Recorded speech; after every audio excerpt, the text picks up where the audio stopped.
Every person fears growing old and becoming invisible. The elderly man and woman standing outside that restaurant had worked hard their entire lives, raised children, paid their dues to society.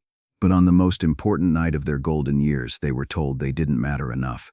They turned to walk away in shame, unaware that one of the most famous men in America had just witnessed their humiliation and was about to do something extraordinary. If stories like this remind you why kindness matters more than fame, please subscribe to our channel for more untold tales of music legends who never forgot where they came from. The evening air in Beverly Hills carried the scent of expensive perfumes and even more expensive ambitions.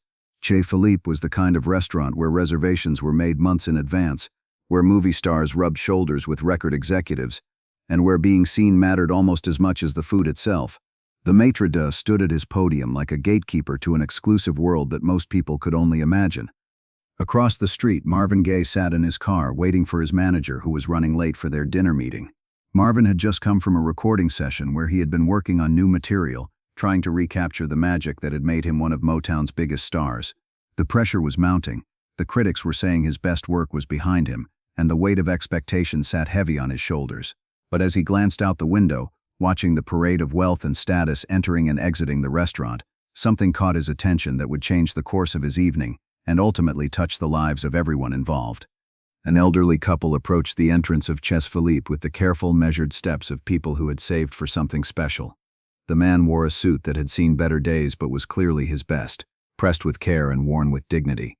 His wife had on a dress that spoke of another era, when quality meant something that lasted, when clothes were mended and treasured rather than discarded. They held hands as they walked, and there was something in the way they looked at each other that told a story of decades spent together, of storms weathered and joys shared. Marvin watched as the couple spoke to the maître d' at the entrance. Even from across the street, he could read the body language, the dismissive gesture, the way the man barely looked at the couple as he delivered what was clearly bad news. The elderly man's shoulders sagged slightly, and his wife's free hand went to her mouth in a gesture that Marvin recognized as someone trying to hold back tears. They turned away from the restaurant, and in that moment something in Marvin shifted.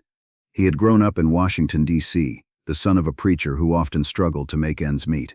He remembered what it felt like to be on the outside looking in, to be judged not by your character but by your circumstances.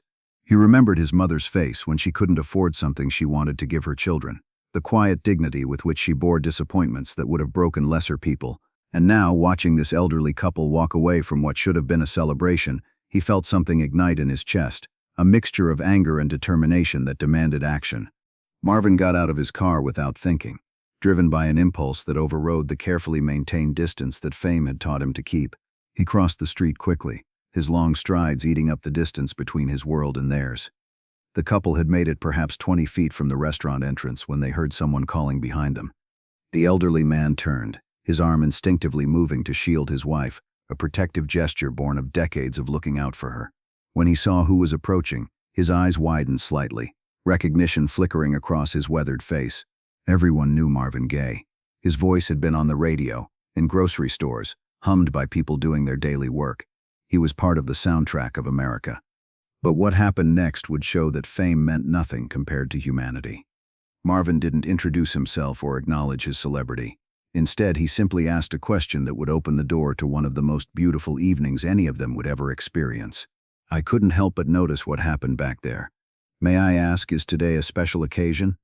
The woman looked at her husband, tears now flowing freely down her cheeks, and the man's voice, when he spoke, carried the weight of 50 years of partnership.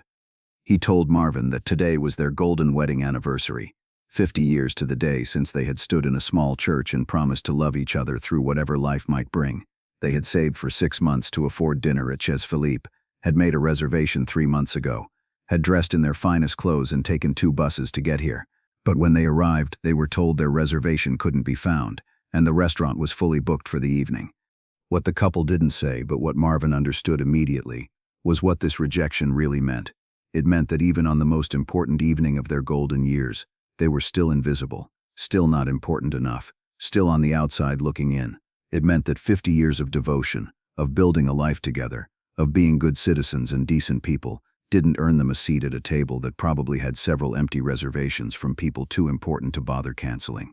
Marvin Gaye had learned many things in his years in the music industry. He had learned about contracts and royalties, about image and marketing, about the machinery that turned talent into commerce. But his mother, Alberta Gaye, had taught him something that the music business never could. She had taught him that dignity wasn't something you wore on the outside, it was something you gave to others. She had taught him that the measure of a person wasn't in how they treated the powerful, but in how they treated the powerless. In that moment, standing on a Beverly Hills sidewalk with an elderly couple who had just been told they didn't matter, Marvin made a decision that would cost him thousands of dollars and give him something far more valuable. He took the man's hand and then the woman's, and he told them that their anniversary was going to be celebrated properly, that they were going to have the dinner they deserved, and that he was going to make absolutely certain of it. The couple protested, embarrassed by the attention, uncertain about accepting such generosity from a stranger, even a famous one. But Marvin insisted with a gentleness that came from genuine care rather than celebrity largesse. He walked them back toward Chez Philippe, his hand lightly on the man's shoulder, and what happened next would become one of those stories that gets told and retold, that reminds people why kindness matters more than status. When Marvin walked through the doors of Chez Philippe with the elderly couple, the maitre d's face underwent a transformation that would have been comical if it weren't so revealing. The dismissive gatekeeper suddenly became all smiles and obsequious attention, recognizing not just Marvin's fame but the potential embarrassment of having turned away his guests. But Marvin wasn't interested in sudden changes of heart. He had other plans. He asked to speak to the owner, Maurice Dubois, a French immigrant, who had built Chez Philippe into one of Los Angeles's most prestigious restaurants. Maurice appeared within minutes, and Marvin made his request clear. He wanted to rent the entire restaurant for the evening. Every table, every seat, the whole establishment. He wanted Maurice to ask all the current diners to leave, to close the restaurant to the public, and to dedicate the entire evening to celebrating this couple's 50th wedding anniversary. The price didn't matter. This couple was going to have their special evening, and they were going to have it properly. Maurice made his decision quickly. Within 30 minutes, something remarkable occurred. As the news spread that Marvin Gaye was taking over the entire restaurant for an elderly couple's anniversary, the diners weren't annoyed. They were moved. People approached the couple to offer congratulations, to shake hands, to express admiration for 50 years of marriage. The restaurant, which had been a temple to exclusivity and status, became for those brief minutes a celebration of something far more valuable, and Maurice, moved by what he was witnessing, made his own decision. He wouldn't accept payment for the evening. Instead, he wanted to donate his services to celebrate this couple properly. What followed was an evening that seemed to exist outside of time, a pocket of grace in a world that often felt graceless. Maurice personally oversaw every aspect of the meal, bringing out dishes that weren't on the menu, creating a feast that drew on his entire repertoire as a chef. The elderly couple, whose names were Thomas and Eleanor Morrison, sat at the best table in the house, and Marvin sat with them, not as a celebrity doing a good deed, but as a guest at their celebration, asking them about their lives, their children, their 50 years together. And what a story it was. Thomas and Eleanor had met in 1927, in the depths of the Great Depression, when hope was a luxury most people couldn't afford. Thomas had been working 3 jobs to help support his mother and younger siblings after his father died. Eleanor had been a teacher at a colored school, making barely enough to survive but determined to give her students an education that might open doors her generation had found locked. They had met at a church social, had fallen in love over shared dreams of a better world, and had married despite having almost nothing but each other. Their 50 years together had been filled with the kind of challenges that test whether love is real or just a pleasant fiction. They had lived through the Depression, survived the war years when Thomas served in the Pacific, came home to a country that still treated him as less than equal despite his uniform. Eleanor had continued teaching through it all, eventually becoming a principal, fighting for her students when no one else would. They had raised 4 children, putting all of them through college on a teacher's salary and whatever work Thomas could find. They had lost their youngest son in Vietnam, had watched their daughter fight cancer and survive, had buried parents and siblings and friends, had experienced every kind of sorrow that comes with a long life. But through it all, they had chosen each other. Every single day for 50 years they had woken up and decided that their marriage mattered, that their promises meant something, that love was worth the work it required. They had never owned a home, had driven the same car for 15 years, had worn clothes until they couldn't be mended anymore, but they had sent their children to college, had helped raise 8 grandchildren, had been pillars of their church and community. Their life together wasn't glamorous or noteworthy by the world's standards, but it was real and solid and true. As Marvin listened to their story, as Maurice and his staff brought course after course of exquisite food, as the evening deepened, and the restaurant became a warm cocoon of candlelight and conversation. Something happened that would change Marvin's understanding of his own life and purpose. He realized that he had been measuring success by the wrong metrics. Thomas and Eleanor had built something that lasted, something real and solid. 50 years of partnership, of choosing each other every day, of building a life together that had meaning beyond fame or fortune. Marvin excused himself from the table, and when he returned, he had arranged for miracles. A violinist arrived with his instrument. A florist had created arrangements that transformed the restaurant into a garden. The pastry chef had created a cake that was a work of art, and Marvin brought his own guitar. As dessert was served, as Thomas and Eleanor sat surrounded by flowers and candlelight, Marvin picked up the guitar and began to play. He didn't perform his hits or his famous songs. Instead, he played and sang the songs that Thomas and Eleanor would have heard during their courtship, the old standards from the 1920s and 30s, songs about eternal love and lasting commitment. His voice, one of the most recognized in the world, filled the empty restaurant with music that belonged to their generation, their era, their love story. Eleanor cried openly, not from sadness or humiliation as she had hours earlier, but from joy so pure it couldn't be contained.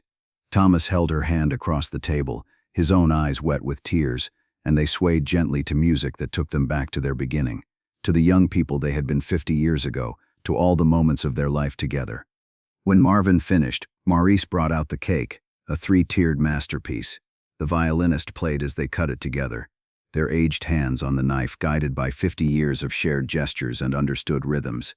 A photographer Marvin had called captured the entire evening, not for publicity but to give Thomas and Eleanor a record of this night, photographs they could share with their children and grandchildren, proof that their love and their lives mattered.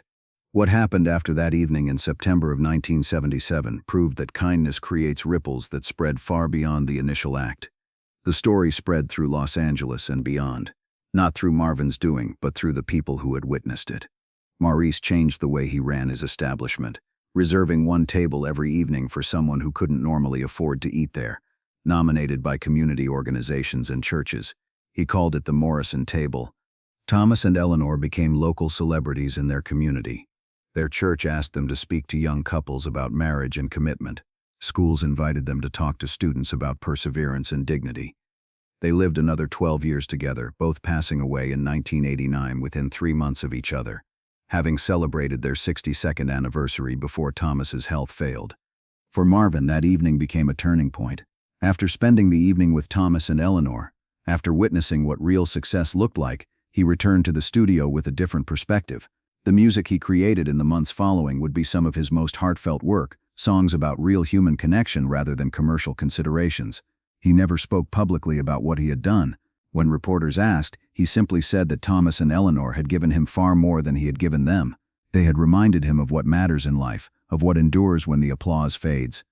The lesson of that evening stayed with Marvin through the difficult years that followed. On his darkest days, he would think about Thomas and Eleanor, about their 50 years of devotion, about the way they had built something meaningful despite having so little in material terms. It didn't solve all his problems, but it gave him a touchstone, a reminder that there were different ways to measure a life's worth. The story of Marvin Gaye and the elderly couple turned away from a restaurant is about seeing people, about recognizing that everyone has value regardless of their status. It's about the courage to act on compassion even when it's costly. It's about understanding that real success isn't measured in hits and awards, but in moments of human connection and kindness. Thomas and Eleanor Morrison's 50th anniversary celebration lasted only a few hours, but its impact lasted decades. Every person who witnessed it or heard about it was changed, reminded that the world doesn't have to be as cold as it often seems. That one evening created ripples of kindness that spread through a city and beyond.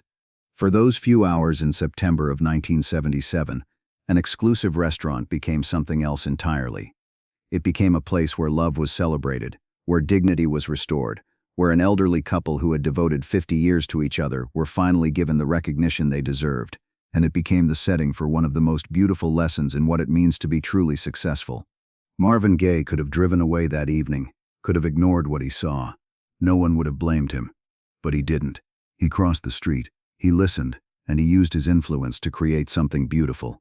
In doing so, he showed that celebrity and wealth are only valuable if they're used to lift others up, to restore dignity to those who have been denied it, to remind the world that everyone matters.